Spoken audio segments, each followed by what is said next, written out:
Well, listen carefully, because everything we've examined in this series has been leading up to this very point. The reason so many people reject the charge of Satan worship is because, as we saw earlier, they have a caricature of the devil and his religion in their minds.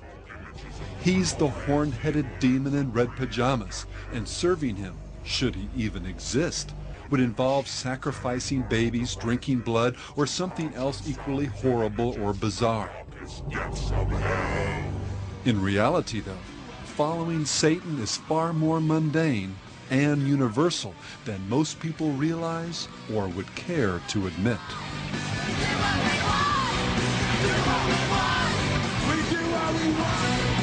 But I can do anything that I want to. I can pursue any kind of lustful desires that I might feel. I can engage in any activities that are so-called sinful activities and not really worry about any ecumenical councils making it right for me to do these things. Living for, as I've said, all of the earthly and carnal pleasures. The satanic world is a world reborn in purity, a world where the instinct and the intellect will be complementary to one another rather than being at odds with one another. It will be a world in which we follow laws of nature instead of just the rules that man's made up to regulate his conduct. All right, we got one rule. There are no rules. Have a good time. Do what we want. Now, if a Christian said to you, you were just really worshiping yourself, what would you say? In a sense, they would be right. It is a form of self-worship. We feel that there is no reason why these people shouldn't just flip the coin completely over and simply call themselves what religion has called them for many, many years. Call them devil worshippers, or disciples of evil, or Satanists. Of course, it's very hard for a person to hang an uncomplimentary label on themselves, and for this reason, for many years, there will be people practicing Satanism as good Christians or other religions, and they will instinctively pursue the very same things that we are, as they always have. As we've already seen, Satan is an invisible spirit and a master of disguise. His ability to pass himself off as an angel of light can fool the rebellious and the spiritually naive into thinking that black is white, truth a lie, and even that God himself is the one telling them these things. And as for following the devil, many that espouse an openly satanic worldview can tell you that it's nothing like the Hollywood caricature. And that's precisely what makes it so disturbing, as the occult magazine Gnosis acknowledged. If there's anything horrifying in its teachings, it's that these are the principles by which most people live most of the time, usually without admitting it even to themselves. And just what is this core principle by which most people live? Well, in a nutshell, do what you want.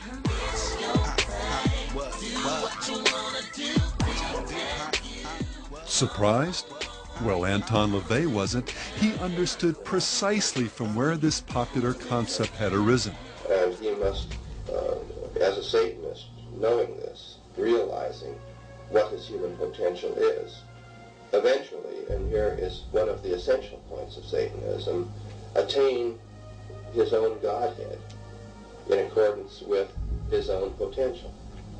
Therefore, each man, each woman is a god or goddess in Satanism.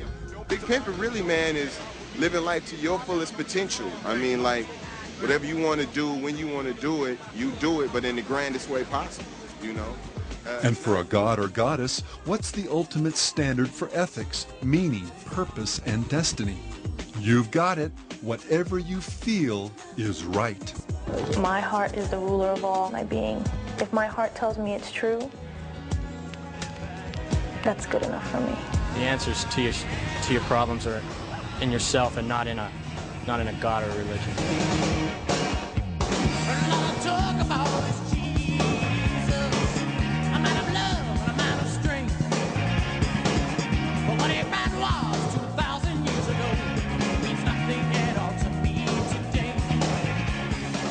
Marilyn Manson noted the universality of this satanic ethic when he observed, The idea of Antichrist is an unspoken knowledge that every person has. It's just the acceptance of yourself as a powerful being who can make their own decisions. It's not someone with a 666 on their head.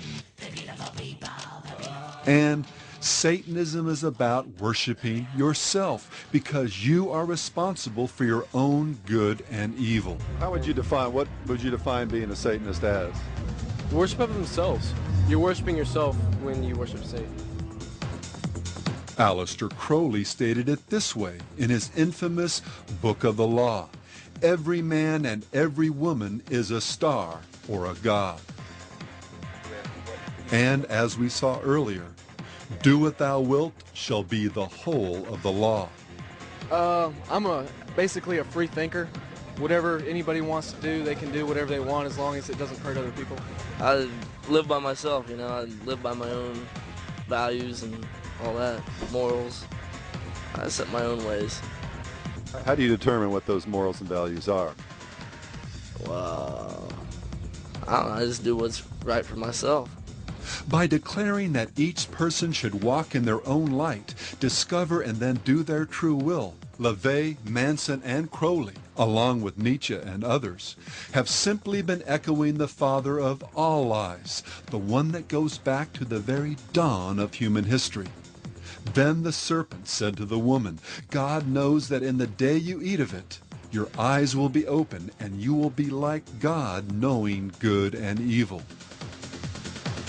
Satanism, then, in its essence, is simply each person looking through his or her own eyes for meaning and direction. As our own god or goddess, we're free to do as we will.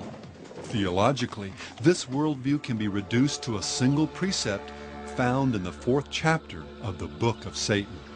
Say unto thine own heart, I am mine own Redeemer.